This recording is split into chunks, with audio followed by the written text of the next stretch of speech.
ঈদকে সামনে রেখে আমাদের ডিলার তার প্রয়োজনীয় স্টক করে নিচ্ছে। আপনি কি আপনার দোকানের প্রয়োজনীয় স্টক করেছেন?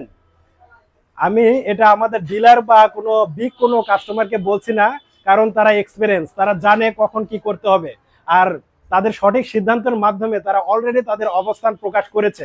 বিজনেসের প্রথম শর্ত হলো আপনাকে প্রোডাক্ট কিনে জিততে হবে। যদি আপনি প্রোডাক্ট কিনে না জিততে পারেন, তাহলে সেল করে কখনোই আপনি জিততে পারবেন না। কারণ আপনার বিশাল কম্পিটিটর আছে, সেখানে যদি আপনি কোনো প্রোডাক্টটা একটু হাই প্রাইসে কিনেন, তাহলে কিন্তু আপনি মার্কেটে সার্ভাইভ করতে পারবেন না। তাই আমি মনে করি এটাই সঠিক সময় আপনাদের স্টক করার। সঠিক সময়ে সঠিক সিদ্ধান্ত নেওয়ার মাধ্যমে আমাদের ডিলারগণ তারা আকাশচুম্বী অবস্থানে চলে যাচ্ছে।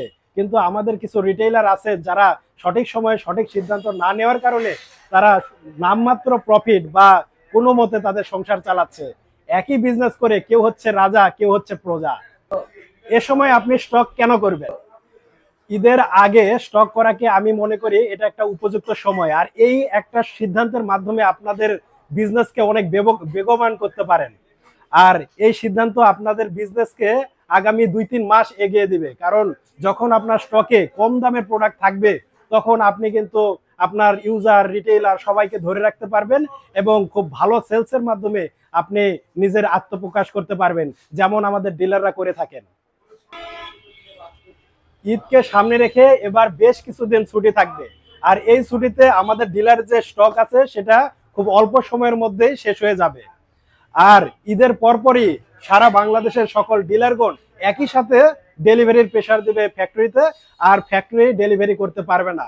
আর ফ্যাক্টরি যখন ডেলিভারি করতে পারবে না, তখন নর্মালি প্রাইস বেড়ে যাবে। আর যদি প্রাইস বেড়ে যায়, যারা স্টক করতে পারেননি, দেখবেন যে আপনার দোকানে স্টক নাই, কিন্তু পাশের দোকানে স্টক থাকার কারণে সে তার ইউজারকে ধরে রাখতে পারতেছে এবং তাদের প্রাইসটাকেও সে ধরে রাখতে পারতেছে এবং তার বিজনেস ফল ডাউন হচ্ছে না। কিন্তু আপনার কাছে প্রোডাক্ট না থাকার কারণে আপনি হাই প্রাইসের প্রোডাক্ট কিনে প্রোডাক্ট সেল করতে পারবেন না। সেক্ষেত্রে আপনি কিন্তু লুজার হবেন।